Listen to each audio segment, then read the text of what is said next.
Welcome to Scary Stories, the channel that tells you scary stories.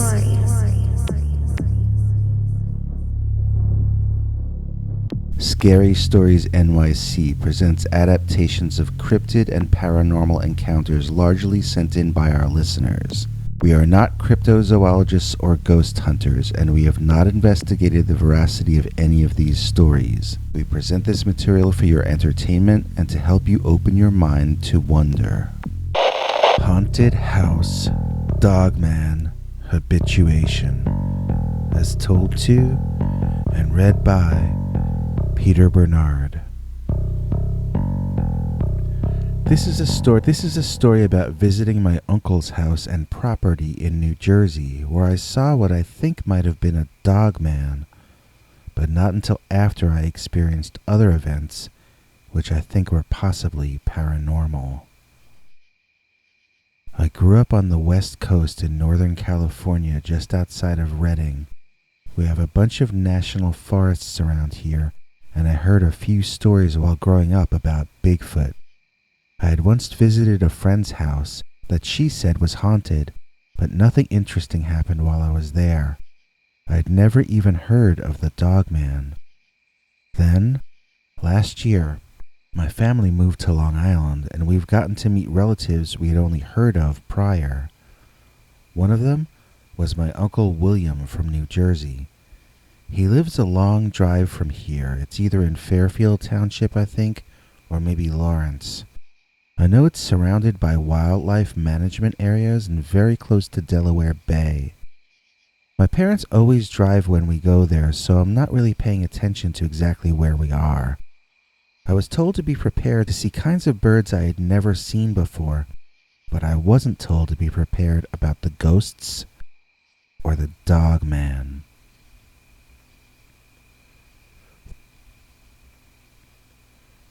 The first time we went out there, we drove out on Friday night, planning on sleeping over until leaving Sunday afternoon.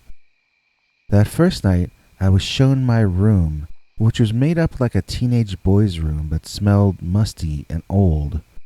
I didn't unpack at night. I was exhausted and just went to sleep after dinner. I had strange dreams and imagined the drawers in the room being opened and closed. In the morning, I went to unpack but saw that the closet and drawers were already full. It was like teenage boys' clothing, but from a while ago, like maybe 20 years out of date. I figured I could live out of my suitcase in a literal way for one weekend, since it seemed wrong to disturb what was there. Feeling thoroughly creeped out, I went down to breakfast. I tried to bring up the topic of my room gingerly, since I kinda had an idea what was probably going on. My uncle admitted that it had been his son's room, but that he was no longer with us. He said he had vacuumed and dusted it recently when he heard I was coming. He only had one guest room, which he gave to my parents, so I got his son's old room. Okay, it was only for one more night. That day, my parents were sitting around talking about boring things with Uncle William, so I went for a walk around his grounds myself. His backyard was a lawn that led to a small forest with a man-made lake in the center of the mini woods. I thought it was like a fairy world, and out of the corner of my eye, I saw something move. I decided to rest by the lake or pond, and I kept seeing little things flitting by, but only in my side vision. When I would look to where I saw the object or creature, it wouldn't be visible any longer. That's why I hesitate to say it, but it felt like I was actually seeing fairies, or some kind of tiny people. Some of them seemed to be flying. But I chalked it up to my imagination, since I had been thinking that the clearing in the woods with the waterhole in the center seemed so much like a scene from a fairy tale. I noticed something moving in the water, and it was still there when I focused on it. Bright, shiny, yellow and orange goldfish. I had never seen such large goldfish, My uncle must have made this pond and seeded the fish in it.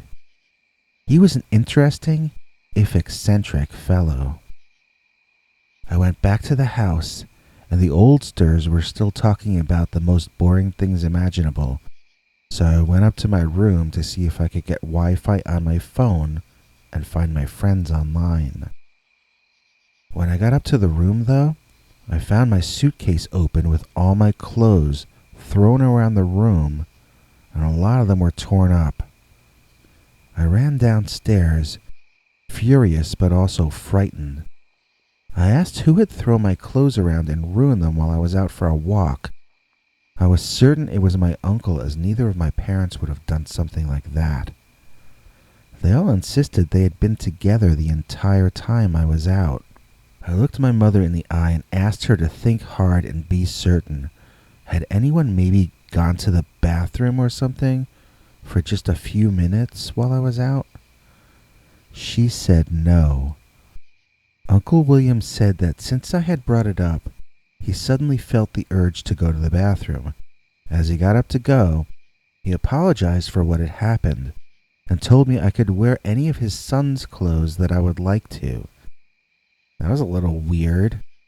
As soon as he was out of the room, I begged Mom and Dad to please take us home. This guy had ripped up my clothes because for some reason he wanted me to wear his dead son's stuff. There was something wrong with him. Who leaves a room intact after someone dies? I could see doing it for a few months out of grief, but by the looks of that room, his son had been gone at least a decade, maybe much longer. My father rolled his eyes at my being upset and seemed to pass off the responsibility of dealing with me to my mother. She put her arm around me and led me back upstairs to that room. She spoke soothingly as we walked, telling me she was sure it wasn't as bad as I had said. When we got to the room, though, her jaw dropped because it was just as bad as I had told her. My torn clothes were everywhere, even hanging off framed pictures on the walls. My mom actually apologized for accusing me of exaggerating, but now she gave me a strange look. It dawned on me that if she was convinced my uncle had not done this, the only other possible candidate would be me. My mother must have thought I tore up my own clothes. She went down and talked to my father, but they kept moving away as I walked toward them, and I couldn't make out what they were saying. The conversation got a little heated. Then Mom got this defeated look on her face and she came back over to me. It turns out she'd been trying to get my father to go home a night early, but that he felt this would be an insult to our host. I was angry and felt that he cared more about the feelings of a distant relative than the safety of his own son. I refused to wear the dead son's clothing, so Mom got the car keys from Dad and we drove to a mall in Vineland, I think. The entire time, I was saying that the guy would just tear up whatever we bought, but Mom said if I locked my suitcase, then only I would be able to tear the clothes up.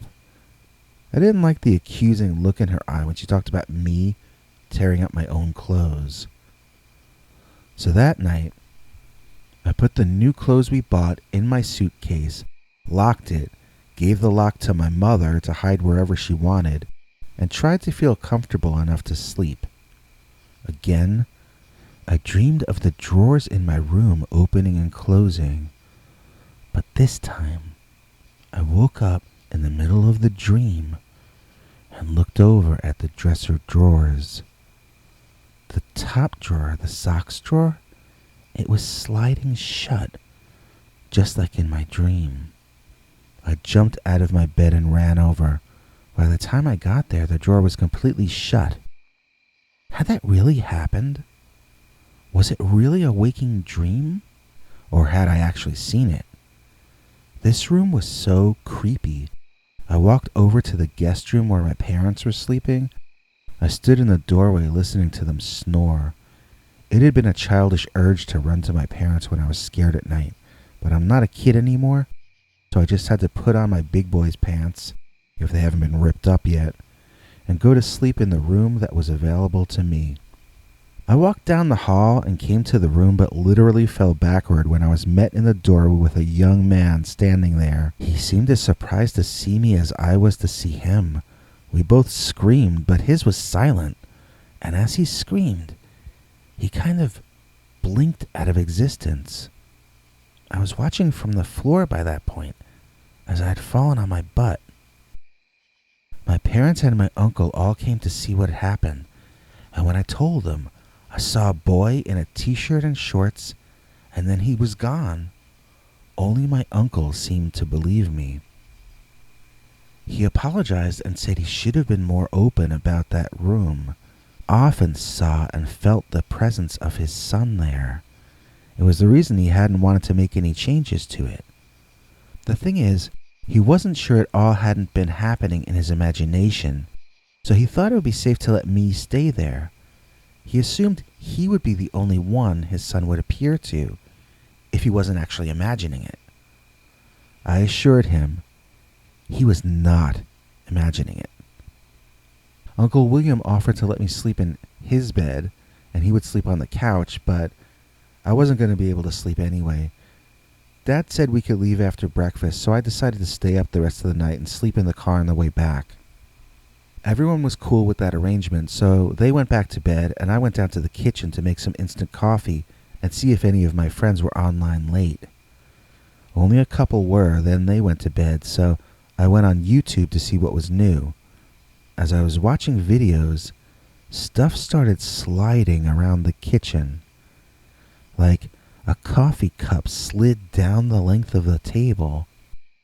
Then this metal tea kettle slid down a shelf until it touched a porcelain teapot, making a delicate clink sound.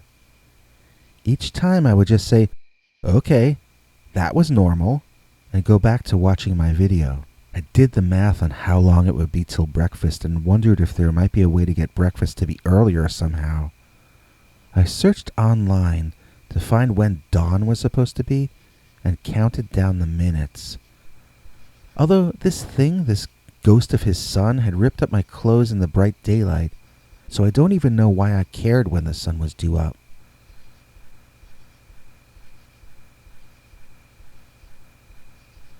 When the time came, I went to the picture windows in Uncle William's dining and living area, and it still looked like night.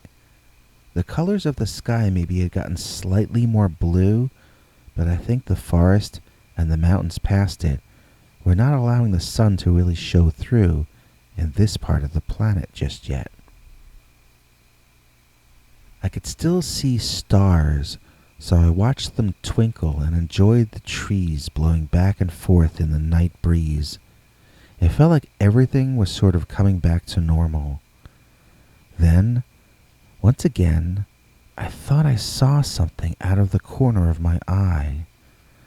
I glanced over, assuming I would see nothing when I gazed directly, just as it happened with the fairies in the forest by the pond. But this time, when I looked over to my right, I did see something. It was something large, taller than my father, and it was running toward me, hugging tight to the wall of the house. I didn't know if it was running to get me personally, or if it was running past the house and I had no awareness I was there. I just know it looked evil and demonic, but hairy. It had a dog-like or wolf-like head, so my first impression was, that is a werewolf running at my face.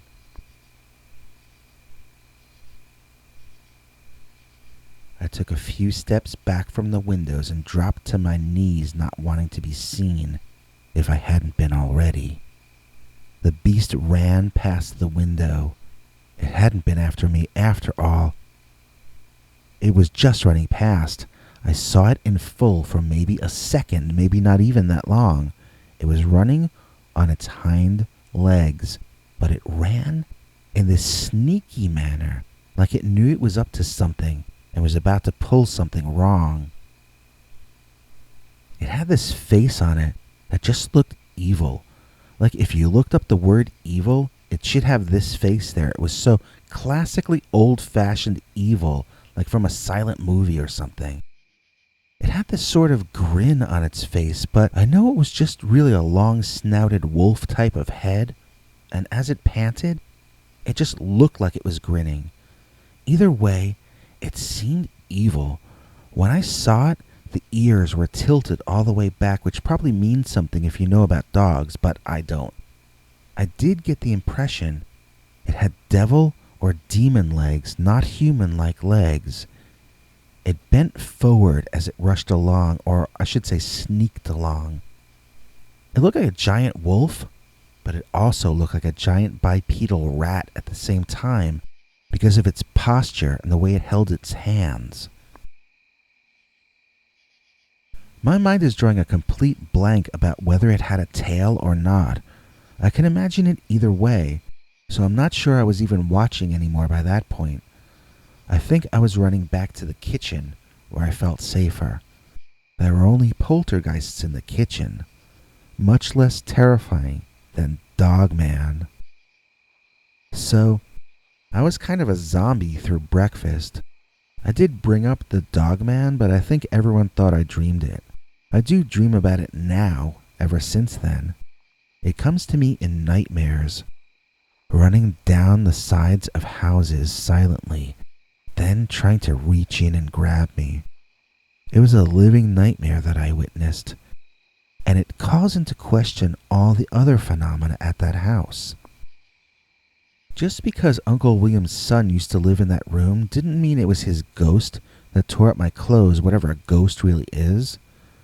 All we know is that there is something invisible in that house that can move things around and I guess tear things up.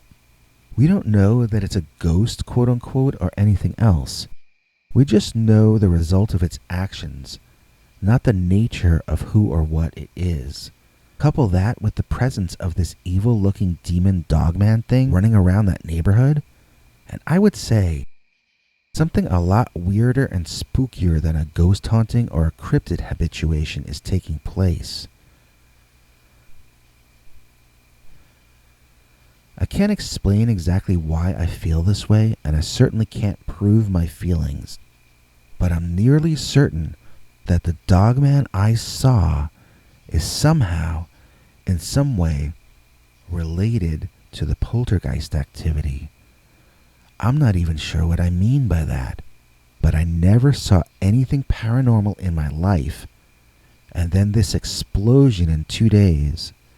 Since then, I've only seen strange things the next time we visited my uncle.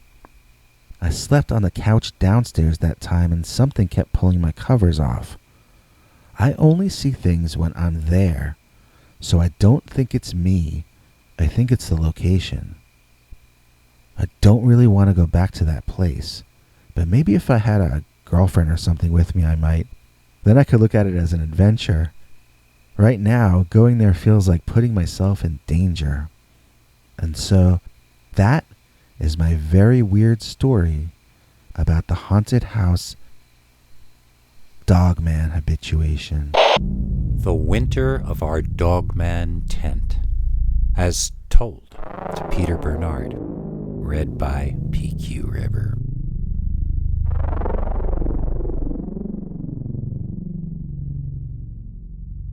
I grew up in a house with 2 sisters, but every winter my cousin Archie and his parents from the West Coast would visit.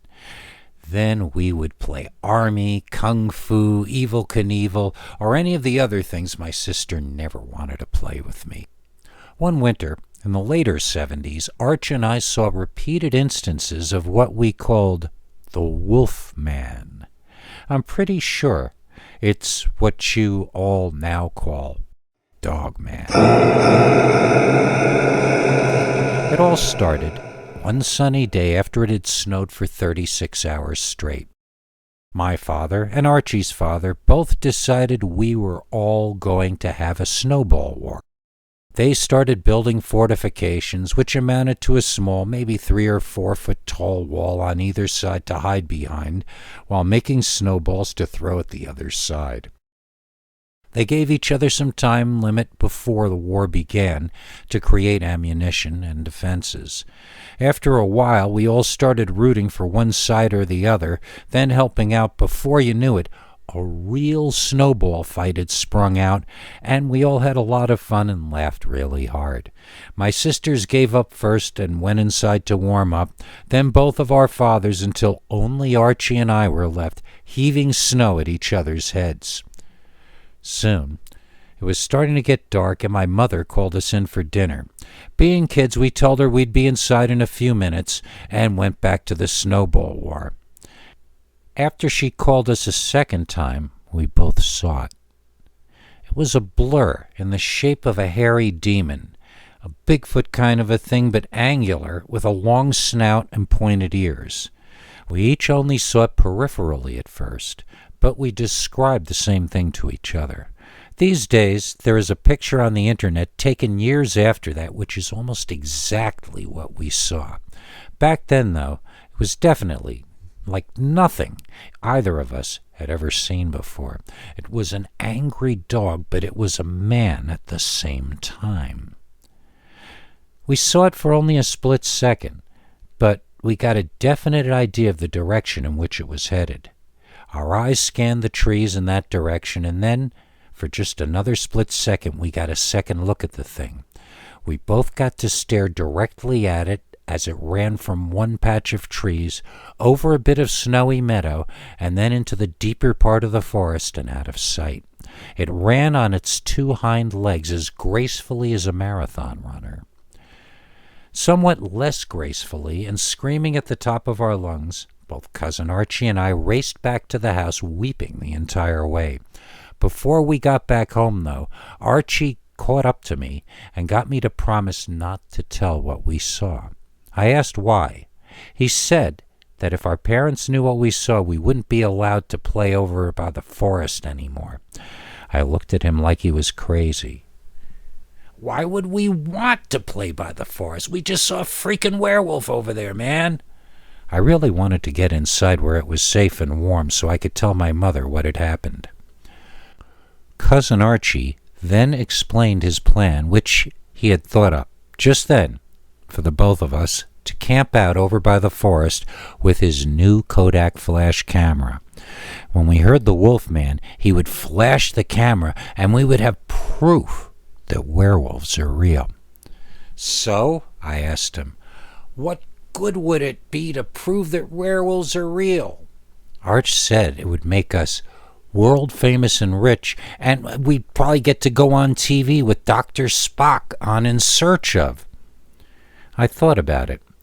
A real werewolf would be at least as cool as the Loch Ness Monster or Bigfoot turning out to be real. Maybe it actually would make us rich and famous. On the other hand, it might get us killed. Let's ask our moms if it's all right, I suggested, trying to push my way inside. No mother in history would say it's okay to camp in the snow waiting for DOGMAN, he countered, which, I have to admit, was a logical argument. I thought about it and realized that they probably wouldn't believe us anyway. We needed another reason to do it, a reason our fathers would get behind. Raccoons, Archie shouted. Our dads are always both lecturing us to take more of an interest in nature. Let's tell them we saw raccoons and we want to camp out at least part of the night and see if we can get any photos of them. Then they'll sell the idea to our moms for us. His plan worked out just fine. We were in 87 layers of thermal undergarments, winter sweaters and coats crammed into sleeping bags and in our tent by the Dogman forest within 2 hours of Arch having conceived the notion. Our mothers supplied us with large thermoses of hot chocolate, but no food, because they were terrified that the raccoons were going to beat us up to steal our snacks away. Our fathers had practically had to drag both of them back to the house. They were so opposed to the idea of us camping out in the snow to study intelligent creatures with opposable thumbs. Little did they know. Archie was as excited as I've ever seen him, but I was having some serious second thoughts. I told my cousin I no longer cared if I got on TV. I'd rather go inside and watch TV instead. He talked me into staying, insisting that if we don't see anything by midnight, we'd give up and go inside. Everything was quiet, and it was kind of exciting to be out at night away from parental control, so I decided to relax and take it all in, which I did. It was boring, and my nose was getting cold looking out the front of the tent. I pulled myself inside and decided to take a short nap. I have no idea how long I was out when Arch was waking me up roughly, shoving me in the shoulder and whispering something. His camera flashed and he reset it as fast as he could. Then he took a second and third shot with the flash going off each time. After the third one, I heard a terrible scream. It was unlike anything I had ever heard before in my life. Archie's Swiss Army knife was out, and he ripped a long tear in the tent, forcing his way through and running home. I still had not seen what was out there, but I had heard the scream, and Archie didn't have to suggest I join him in running. I did it quite voluntarily. After emerging from the tent, I looked over my shoulder, and there it was, standing right out in the open. It was taller than either of us, probably taller than my father. It was not a man in a costume unless somebody had applied all the fur or hair directly to his body. I know this because I could see things like his nipples and other privates through the fur. Whatever this thing was, it was not being faked in any way. When it stood there, it didn't stand like an ape or a chimp. It stood like a man, like a very large, impossibly muscular man who was absolutely furious for some reason. It had long, tall, pointed ears which twitched violently, and whiskers on the end of its long, growling snout that did the same. It was smelling us and smelling our fear. It looked me directly in the eye, then it started moving towards us. I turned around and ran like I'd never run in my life. I didn't know how long the creature did or didn't pursue us, as I just never looked back. We made it inside, and I broke down into pathetic tears. Archie didn't laugh, though. He was pretty shaken up as well. While I blubbered deliriously, he told everyone that we saw some kind of large animal, but we couldn't tell what it was in the darkness. He told them he'd tried to take a picture of it 3 times, so maybe he caught something on camera. His father agreed to drive us to Photomat in the parking lot at the next town in the morning. Back then, I think we had to leave it overnight to get it developed. It was a different time back then, that's for sure. When we finally got the photos back, you could hardly see anything in them. The flash didn't extend far enough to really cast much light on the trees. In one of them, there's what might possibly be a blurry line of eyeshine traveling from right to left in the photo. But then again, it might not have been that at all. Without a clear view of the trees or anything else in the shot, there was no way to place anything in the proper context. It's possible that if we had modern tools like Photoshop, that we might be able to do something to study the images better, but my mother threw them out along with most of my childhood belongings when I later went off to college. So, we never did get any proof that there was really a werewolf in the woods behind our house, but at least we lived to tell the tale. The end. DOGMAN drank from my swimming pool. As told to and read by Peter Bernard. Dear Scary Stories NYC, you have stories on your show about people trying to decide if DOGMAN is a real animal or some kind of mystical mumbo-jumbo hooey. I can answer the question for all of you once and for all. DOGMAN is a flesh and blood animal. How do I know this? Because I saw him drinking from my swimming pool. Let me backtrack a bit. My wife and I moved into her parents' home when they both got committed to an old age home. We're not committed, but whatever it's called. Anyway, we got their home, which is way out in the middle of nowhere but a nice piece of property. We decided to put in a swimming pool in the back and make it a place we could really enjoy. The closest neighbor is, I think, over a mile away, so we planned on taking advantage of our privacy and staying in or near the pool a whole lot of the time. Almost as soon as we filled it up with water, though, there was trouble of one sort or another. Every time we would try to relax, we would hear sounds in the trees or the brush that would freak us out. We had no fencing around the place at all, since we didn't think there was anything out there we had to be afraid of. We had sort of enjoyed the idea of being right there in nature. We didn't really understand what nature was. One day, nature came for a visit, and it wasn't cute and cuddly. Okay, what happened was this. I was up early that morning. I don't remember why. I was just randomly up early. So I decided to go out and do some maintenance on the pool. There had been some leaves and junk in it the night before, and I wanted to fish them out and check the chlorine levels, that sort of thing. So I had this pole with a net on it with me, and I strolled innocently out to the pool when I saw it. Something furry was at the other end of the pool, low to the ground, but clearly a large creature. My first thought was not, this is a dog or this is a bear, but my first thought was, this is a monster. At first glance, it looked like a giant furry centipede drinking water out of the pool. It was disgusting to see. Then it lifted up its dog or wolf-like head, and I wondered if this was some kind of canine. But I had never seen any wolf or a coyote moving the way this thing moved. Could it be a chupacabra, I wondered? But then it reared up on its back legs somehow, really gracefully, but still horribly. It just looked so wrong there, like something that shouldn't exist.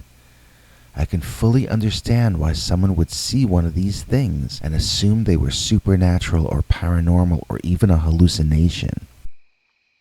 But I know this was a real living, breathing animal because I saw it drinking from my pool water. Supernatural creatures don't need to drink, and if they do, it's not going to be chlorinated pool water. This was an animal, plain and simple. It was just the ugliest and strangest animal I had ever seen. And also the tallest. It had to be over 8 feet when reared up like that. I didn't hear it make any noise. It didn't growl. It didn't snarl. It didn't bark. It didn't even pant like a dog would normally do. It just kind of stared at me with these dead eyes, and I knew I was being told to back off. So I backed up a step or two, but for some reason the creature charged me anyway. I defended myself with the pool net stick thing and managed to deflect his charge. Then I just ran like crazy back to the house and inside. I don't think he followed me, because he definitely would have caught me. The speed and size of that thing was so impressive in both cases that I was completely at its mercy. I could only assume it wanted me to get away, because it's not like I'm a ninja fighter or anything. This was pure luck. We immediately contacted people about putting in an electric fence around the part of the property that we mostly live in. Just outside the perimeter of the fence are trap cameras every 20 feet. It's been a while, and we have only caught birds and deer and raccoons so far, but I remain confident that sooner or later, that DOGMAN is going to get thirsty for some of that sweet, sweet chlorinated pool water again. And when he does, I'll have proof once and for all that the DOGMAN is a real, living, breathing animal. And now we present what might be the weirdest Dogman story of all time. It's Raining Dogman. As told to Peter Bernard, read by PQ River. The strangest, most inexplicable, and most terrifying things that ever happened to me are all the same thing. Although the entire incident took maybe 30 seconds to 45 seconds to play out in its entirety, it takes me far longer to explain. What I am about to tell you is not only a Dogman story, it's probably the strangest Dogman story you will ever hear. I was out hiking alone on the Pacific Coast Trail in Lassen National Forest up in Northern California near Oregon. It's the kind of place that makes you feel like you're going to see Bigfoot. In fact, that's exactly what I was thinking when this all happened. I was thinking, this is probably where Sasquatch lives, if that's a real thing. A chill went through me, and I looked around. Every leaf seemed to be moving, thanks to the jolt I had given my imagination. Why was that tree shaking? Is it just the wind making that bush sway? Every sound was heightened, and none were louder than my beating heart. That's when I started to hear sounds above me in the tree cover. It was so far up that I made a mental note of it, but didn't really pay much attention. Something was very high in one of these trees. Maybe a bird, maybe two squirrels chasing each other. I didn't care. My attention was on the vegetation all around me, not above me. I had the strangest feeling, and I was interpreting it to mean that I was in the presence of Bigfoot. It was not the feeling that I was being watched, at least not exactly. It was more like I felt as though I were prey. A gentle breeze kept moving things and distracting me from the ever-present sound of branches and leaves being moved about above me, until an acorn hit me on the head. It was just an acorn, and although it hit me square on top of the head and hurt pretty badly, it was more the unexpected nature of it happening that freaked me out. That acorn almost gave me a heart attack. I spun around and around thinking someone had thrown a rock at me. Then a couple more acorns fell around me, narrowly missing me, and I realized what had happened. A huge sense of relief washed over me as I suddenly came into the realization that I had been imagining the entire thing. There was no Bigfoot stalking me. I nearly laughed, but then something loud went crack directly above me.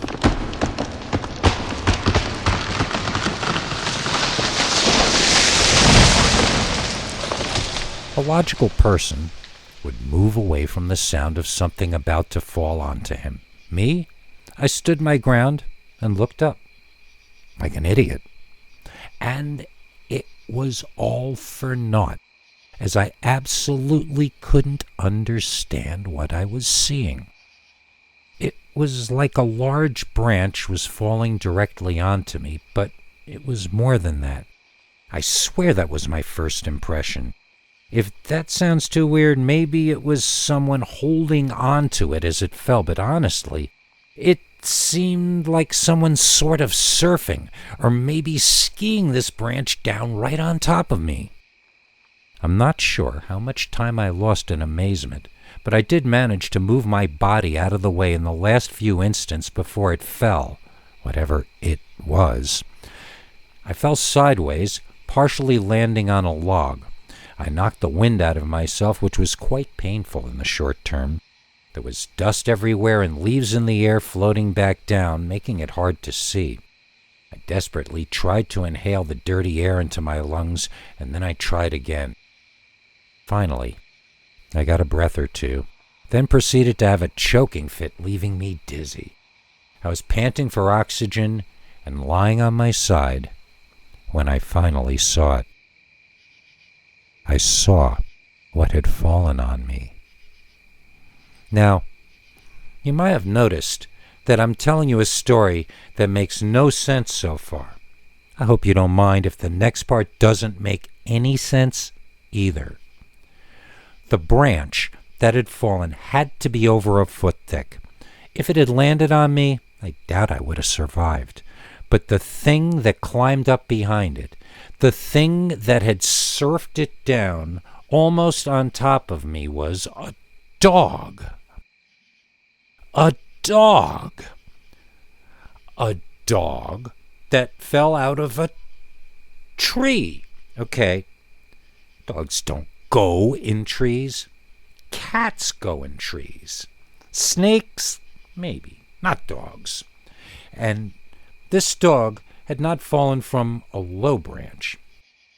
This dog fell from a huge branch that had to have been at least 30 or 40 feet up there on this ancient tree. It was not a rotten branch. It was a large, healthy-looking branch.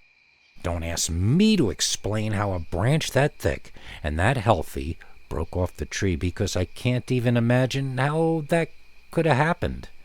Nothing I was looking at made sense, but I stopped wondering what was happening when the dog locked eyes with me. Now, I've looked into the eyes of a mountain lion, and I've looked into the eyes of a black bear. I'd far rather be eye to eye with either of those predators than this canine that was looking back at me. Its eyes were colored wrong. They were yellow and red and maybe black. The thing about them that grabbed me was the look, which was not like the look that the eyes of any other animal had.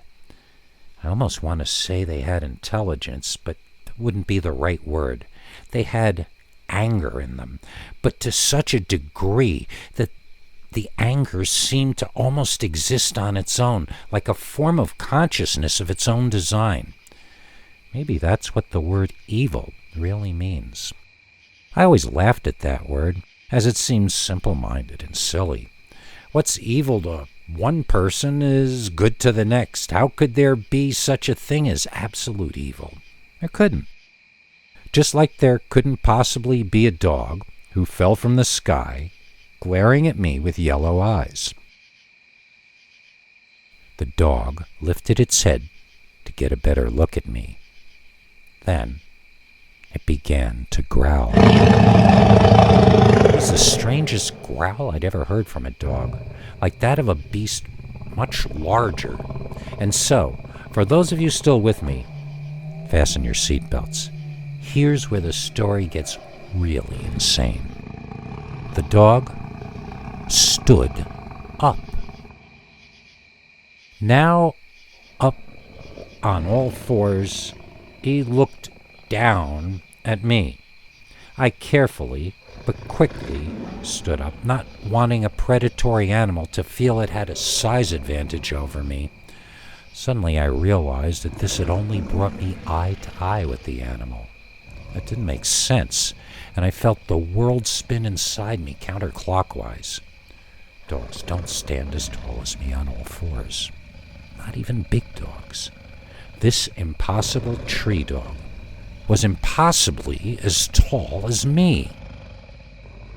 I hope you're sitting down, because the next thing the dog did was it stood up. Yes, I know, it was already standing up, but now it continued to stand up. It stood on its hind legs and looked down at me. Utterly astonished, I just sort of looked at the thing. I don't mean looking in its eyes. I'd done enough of that already. I mean, I started finally scoping this thing out. It had dark brown or gray sort of hair, straight, not long but not short. It had a long snout like a wolf or coyote or German shepherd, and pointed ears as well. Its teeth were much larger than a real dog's teeth. I don't know what this was, but it was not a dog in the normal sense. Maybe it was a prehistoric kind of a dog. Maybe this was a survivor from antiquity, or maybe this was a mutant. It definitely had a chest the size of the rocks, or maybe bigger, and arms to match.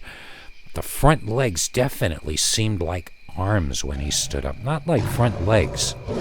I honestly don't remember what they had looked like before he stood up, but I remember that I didn't notice anything strange about him other than his size and eyes before he rose up and became bipedal.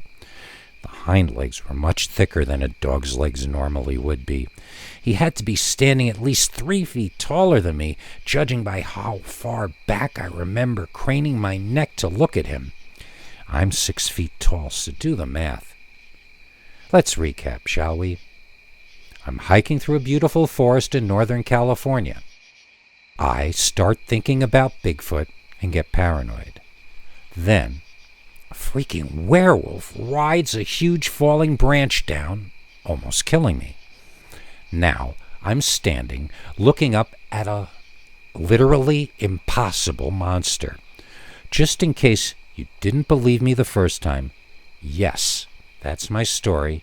And no, I'm not sure if I'm sane. All I know is I was standing up as high as I could just to see this creature's chin. And then, the next second, I was looking eye to eye with him again. Why? Because the giant wolfman thoughtfully bent over to lean directly in my face. He began sniffing me all around my face and hair. I froze and stood as still as I could manage. When he got to my neck, I saw my entire life from when I was very young, straight up to that moment in time. There were a number of people I regretted not saying goodbye to, but for the most part, I made peace with my life and prepared to move on to whatever comes next. Then, the dogman started licking my throat and my cheek. It tickled, and I let out a laugh.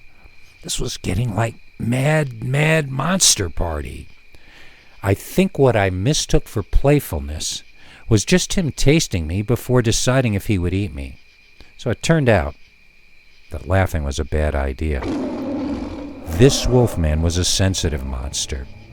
He didn't like to be laughed at, and he let me know with a savage bark that was half scream. He lunged forward at me, and I collapsed to the ground in a quivering, whimpering mess.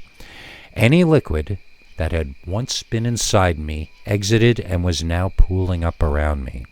My body's organs were preparing to be torn apart and eaten, and I admit, I cried like an infant. He screamed. The dogman screamed. And then he ran away. Just like that. I saw this thing run away on all fours so quickly that it seemed like a special effect. It was a big ooh effect. I could practically hear the audience in the IMAX theater wearing their 3D glasses, oohing and eyeing at what I had just witnessed. But this was real. At least I think it was real. Or a very vivid hallucination, at least. Dogs don't jump down 40 feet out of trees. Dogs don't stand over 9 feet tall on their hind legs. And besides all this, dogs are pack animals. Thank God this one wasn't. But basically, what I'm trying to say here is none of this is something that could possibly have ever happened. Maybe it didn't. Maybe I imagined it. Maybe it was somehow broadcast into my brain. Maybe I got too close to a secret military installation and they scrambled my head to scare me away from the area. And if this really did happen, was the creature trying to land on me when it came down out of the tree? Had the branch broken accidentally, or had the creature broken the limb off deliberately? Was this an accidental occurrence, or was this an attack on me? If so, then why did the creature run away after it had me in its clutches? It was 3 feet taller than me and fast. It could have killed me and eaten me without extending much effort, so why didn't it? And if the branch broke off accidentally, how did it break? It was a thick, heavy branch. Besides, what was this creature doing way up in a tree in the first place? Did it climb up there? Did it drop there out of a UFO? At this point, I'm open to even the weirdest suggestions. I can't really explain anything about this story, so your guess is as good as mine. All I know is, even though I stayed in a heightened state of alarm, the rest of my hike was utterly normal. I never saw anything like this ever again. If you can tell me what happened to me, I'd be delighted to learn. I might be the only person who ever came face to face with Dogman who still isn't sure if Dogman really exists. Dogman bullied me out of my own home, as told to and read by Peter Bernard. This story took place around 7 years ago when I had just gone through a painful divorce. My wife got the house, and I moved to a little place by the woods that my boss owned. He let me rent it cheap until I had time to focus on getting a more permanent home. I don't know if he would have rented me the place if he knew that the property was infested with Dogman. In fairness to my boss, he had purchased the place as a summer home for his family. Then he himself got into marriage troubles, and the home had never actually been used by anyone. So it had literally been sitting there 5 or 6 years undisturbed, other than an occasional housekeeping and dusting trip out there. When I showed up, the house itself was immaculate both inside and out, but the grounds were more than a little overgrown. Nature was making it clear that it wanted very badly to swallow this entire house up and disappear it forever. So I had to devote a significant amount of time and muscle the first couple of months I was out there, just beating nature back enough for me to have some space to live there too. Among the other things I learned were, number 1, that there is no place a plant won't grow, and number 2, there is almost no place in your house that a rodent family won't enjoy giving birth to lots of babies. I was able to humanely remove all the mammalian creatures living in the house, and I became personal friends with the closest orchid man. Each day I made steady progress, turning this frightening patch of woods into a home fit for a civilized human being. But there was one aspect of those woods that I hadn't been able to tame, and he was about to make his presence fully known. That night, I woke up to what I thought was the sound of glass breaking. I walked around both upstairs and downstairs, checking all the windows, and they all seemed intact. I was about to go back to bed when I noticed that the light I thought I had left on for the back porch was out. I went over to hit the switch, but I saw that it was already turned on. That must be what the breaking glass was. Something must have broken the outside light. A bolt of fear shot through me. Animals wouldn't break a light bulb. I'm not even sure they could do it by accident. Was I being harassed by humans? Or one lone crazy person? I started to look out of the windows to see if anyone was out there. Then I suddenly realized I wasn't really emotionally prepared for what I might see. Instead of looking out, I drew all the drapes and curtains and put down all the shades. Maybe I couldn't see who had broken my light, but they wouldn't be able to look in and see me anymore either. The next morning, I replaced the light, and sure enough, that night something broke it again. I rushed to the window to look, but there was nobody on the porch. How had they done it? Maybe it was a kid hiding in the bushes with a BB gun? Just then, something pinged off the window I was looking out of, and the glass cracked all over, not breaking. It was a hard-thrown pebble that had done the damage. I had seen it in the last second before it struck the pane. I knew exactly what direction it had come from.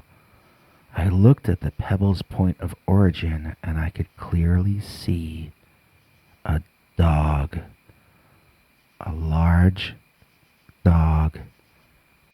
So who had thrown the pebble? The dog's master must be somewhere near him. I saw nobody, only the big dog, who resembled some kind of giant boxer or pit bull but darkly colored.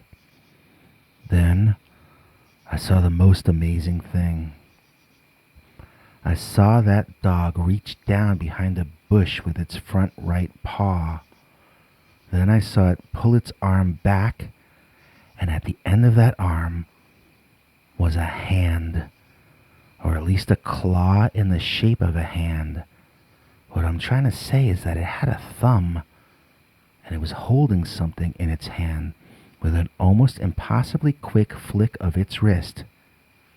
The object in the dog's paw was flung up toward my window. It smashed clear through over my head, taking most of the glass in the top window frame out in the process. I was covered in glass shards, but I was feeling no pain. I had just seen a dog throw a pebble through a window. I had just seen an impossible thing. Then I saw another impossible thing. The dog stood up. I mean, it stood up like a man. It had giant hand-like paws, and it could stand on its hind legs, maybe to make an aggressive display. And that is exactly what it did next. It roared and screamed and bellowed so loudly it was like he was in the room with me. The glass in the window in front of me vibrated back and forth, and parts of the already cracked main frame shattered and fell. Satisfied that he had made his point, the dog, who stood like a man, turned around and walked back into the woods. And I swear, it was wagging its tail. So I had guys out to fix the windows, and I got this special kind that isn't supposed to break as easily. It's not bulletproof, but it's sturdier than regular glass. I forget the name for it. That night, the DOGMAN came back, and he was much angrier than the night before. It was as though he thought he had made his point, and he expected me to be gone already, or at least on my way out. I hadn't ever considered moving out just because of an animal problem, and that is still what I considered the DOGMAN to be at that point in the story.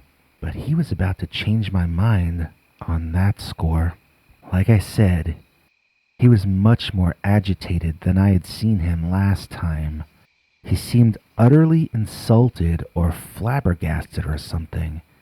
He smashed 2 windows upstairs with much larger rocks than he'd been throwing the night before. And his screaming was like that of an insane person. He sounded incredibly pained, like the most mournful wolf howl you had ever heard, and yet ridiculously, furiously angry at the same time. He had lost his temper, and now he was losing his mind at my disrespect of refusing to leave his turf. His screaming was so horrible, it got me angry in return. At first I vowed to fight him. I walked to the back windows and shouted at the monster creature standing there, yellow eyes boring into me. I cursed at it, and I told it to go away. I told it that I wasn't scared, and that this was my property now, and that he should go back to whatever hell he crawled out of. The DOGMAN looked at me and turned its head like it was curious. I stifled a laugh. I had shown it who was boss. Dogs just need to know who is alpha. Then they will treat you like the leader and obey your commands. Realizing I was now in control, I ordered the huge DOGMAN to leave. It turned its head the other way, curiously. I needed to teach it some commands. "Get down on all fours and go," I shouted. "Run away! Run away!" I said, quoting Monty Python. I was quite certain this drama was about to be over. The creature dropped to all fours as I had ordered. This was going to be over soon, thanks to human ingenuity and the fact that I am naturally an alpha male. So the dog dropped to all fours, found a rock on the ground, and flung it right at my face, where it left quite an impression on me. I don't remember running to my car, but I remember driving down the block with the incredibly savage DOGMAN, literally trying to get its nails inside the crack at the edge of my car door to pull them open. I was driving and it was running alongside trying to open my door. I remember it like a scene from a TV show, not like something that actually happened to me. It started punching on the passenger seat window, and I remember driving through a red light and getting on the highway. I also remember being in the hospital, so I think that is where I drove to. I had a concussion that took over half a year to get past, but at least I got past it. I mean, it might have been much worse. For instance, I'm over that, but I'm still not over the punch in the face that is my divorce, so everything is relative. 2 things I never want to go through again: a marriage breakup and a DOGMAN encounter. The first is one that you have to chance if you're going to get married. The second, a DOGMAN encounter, that is something you can take some steps to avoid repeating. And that is why I moved to one of the upper floors in a high-rise building. We might have mice here, and we might have those terrifying giant water bug things, but one thing I am certain I will never see in my high-rise apartment building is DOGMAN. Do you have a scary story you want us to read on the show? Just call our voicemail hotline, 804-LIST-SCARY. That's 804-537-2279. And now for something completely scary.